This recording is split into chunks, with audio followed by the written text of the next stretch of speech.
If you've watched any of my past nutrition videos or have even attempted a diet of your own, then you're probably aware of the notion that at the end of the day, for weight loss, it's all about calories in versus calories out. As long as you're eating at a calorie deficit and ideally having enough protein as well, then you're going to successfully lose weight and strip off fat regardless of what and when you eat.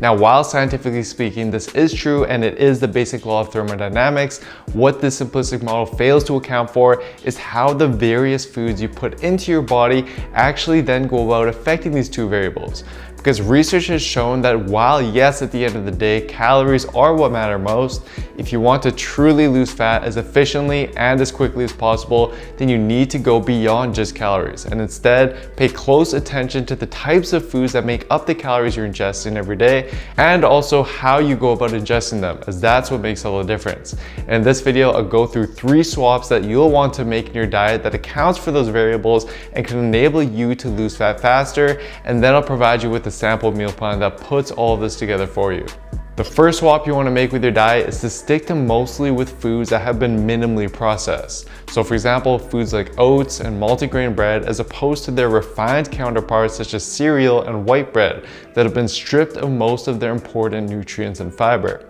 Not only are these less processed foods beneficial when dieting in the sense that they generally provide more nutrients and keep us fuller for longer, but they also have another unique benefit that has to do with something called the thermic effect of food, which is the amount of calories that our body burns to metabolize and actually use the foods that we ingest. And one of the unique fat loss benefits about unprocessed foods is that in most cases, our body burns significantly more calories when digesting unprocessed foods than it does when compared to their processed counterparts. For instance, one study compared the caloric burn required to digest and metabolize 2 minimally processed sandwiches consisting of whole grain bread and real cheddar cheese versus 2 highly processed sandwiches that instead consisted of white bread and processed cheese. Although both meals consisted of virtually the same amount of total calories and protein, the more processed sandwich had a 50% lower thermic effect, and as a result, the body burned significantly less calories digesting it than it did with the whole grain sandwiches. Similarly, a 6-week randomized controlled trial has subjects stick to a diet consisting of either less processed whole grain foods such as oats, brown rice, and whole grain bread versus a calorie and macronutrient equated diet consisting of more processed refined grains instead, such as cereal, white rice, and white bread. What they found is that the group that stuck with whole grain foods burn on average roughly 100 more calories per day just from digesting and metabolizing their food than the processed food group did. And to put this into perspective, given that the average person burns roughly 100 calories to jog a mile, you'd essentially be doing the equivalent of jogging an extra mile a day just by choosing to incorporate whole grain, less processed foods as opposed to more processed foods for most of your meals. And if you crunch the numbers, over 3 months, this simple change would theoretically enable you to burn 2.5 pounds more fat just by making that switch. So yes, while calories are what matter most, and while you definitely will still burn fat despite eating processed foods, as long as you're still in a calorie deficit, you can further influence the calories outside of the equation and potentially speed up the fat loss process by simply swapping these foods for whole grain, less processed foods instead, and let them do the work for you. Next, let's dive into how you then go about distributing your meals throughout the day. Because while yes, again, your total daily calorie intake is what matters most for fat loss, it turns out that the manner in which you distribute these calories throughout the day seems to be more important than we've previously been led to believe.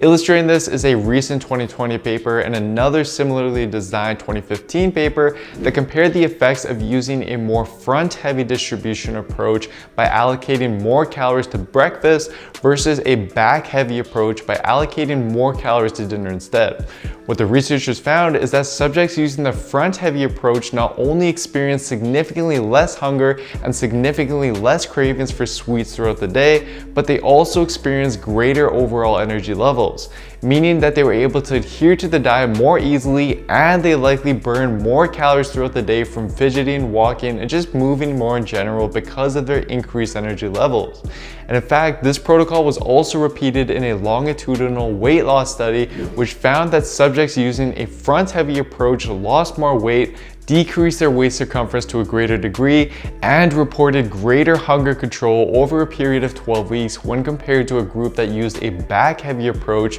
by simply swapping the breakfast and dinner calories, indicating that there does seem to be some indirect fat loss benefits to allocating more calories to your meals early on in the day. And this is something that I personally noticed as well. I used to be someone who would save a lot of my calories for my evening meals because I knew that that's when my cravings would really hit. But when I instead experimented with shifting more and more calories to early on in the day and my breakfast, I found that not only did my energy levels throughout the day and my gym performance considerably improve, but I also just wasn't craving things as much at night because I just wasn't as hungry. Now obviously this does vary for the individual and may depend on when your workout takes place, but regardless, I would highly suggest, even if you're intermittent fasting for example, to at least experiment with just shifting more and more of your calories to your first meals of the day, as this does seem to have some unique benefits in terms of enabling you to control your cravings, to burn more calories, and potentially create greater fat loss results in the long run as a result. Now the last swap is something I've covered in my past videos, and it's to not only choose mostly unprocessed foods to include in your diet, but you want to also choose the ones that are highly satiating and proven to do the best job at suppressing your appetite, as this will enable you to better adhere to your diet and minimize any excess snacking you may be doing throughout the day that's sabotaging your calorie deficit. And based on the findings from the Satiety Index, which examined the effects of 38 different common foods on hunger levels, we can clearly see that on a calorie for calorie comparison, some options are just better than others when it comes to controlling your appetite. For example, even with calories equated for, simply swapping whole grain bread for oats instead will provide a 25% greater effect on suppressing your hunger. And similarly, swapping brown rice for whole grain pasta or boiled potatoes instead will provide a 30% or 60% boost in satiation respectively. So what I'd suggest is look over the index and experiment with swapping some of these more satiated foods into your diet and just see how your body and appetite responds. Now to put everything together for you, let's go through a sample meal plan that not only incorporates these various tips for you, but also tastes great. I'll use roughly 2100 calories for this meal plan, but keep in mind that you want to adjust the portion sizes based on what's needed for you to be at a calorie deficit, as it's going to vary for everyone.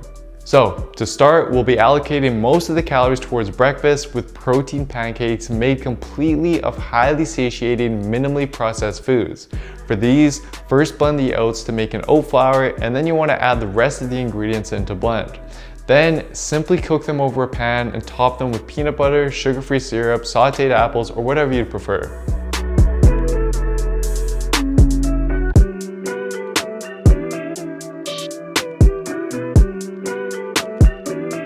For lunch, we'll be tapering down the calories slightly, but still sticking with satiating, unprocessed foods with baked salmon, boiled potatoes, and a side of sauteed asparagus.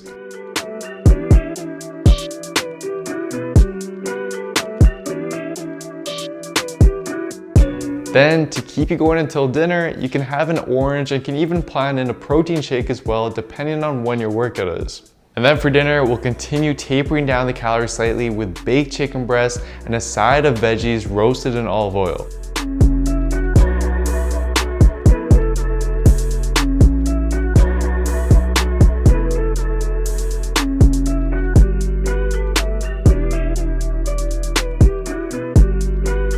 And then after dinner, to help satisfy whatever sweet cravings may have popped up, we'll make a simple high-protein Greek yogurt parfait consisting of 0% fat, plain Greek yogurt mixed in with cinnamon and stevia for sweetness, and then topped with frozen mixed berries and a tablespoon of chia seeds. Super easy to make, yet extremely satisfying. So hopefully that meal plan gives you a little more insight into how you can start planning your meals based on what I went through while still keeping everything tasty and satisfying. And just keep in mind that although some of the swaps I mentioned here can definitely help speed up the fat loss process, just know that at the end of the day, adhering to a calorie deficit is what's most important. So experiment with your diet and stick to what you find works best for you and your lifestyle. And for an all-in-one, step-by-step program that not only optimizes your weekly workouts for you, but also shows you how to structure and set up your diet with the right foods and in the right amount so that you can burn fat as efficiently and as easily as possible with science.